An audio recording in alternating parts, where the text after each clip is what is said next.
Hi guys, this is Bev. I'm currently 17. Yes. And then today is March 5. March 8, 2025.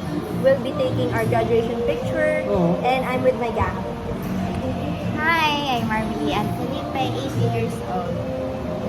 Captain ng Pep Squad, guys. Yes. Okay. Yobong. Yobong. Yobong.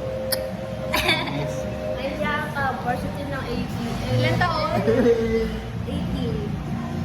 I am Chris, 18. Pogi lang sa 18. Okay.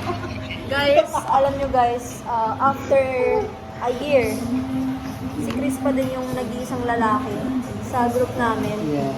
Nung una, akala ko madadagdagan pa yung group namin kasi na, nung grade 10 ako, malaki yung circle ko. Ayan yung order. Sige na. Parang ayaw na nga ako ni Beverly kasama, guys. Ayoko na talaga.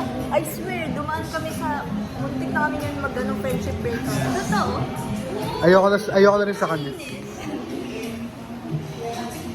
Pero nag-mature na ako guys. Naisip ko. Sus! Di ako naniniwala ko. I just learned to embrace Chris's flaws and I just learned to embrace na punong-puno siya ng flaw. Charot!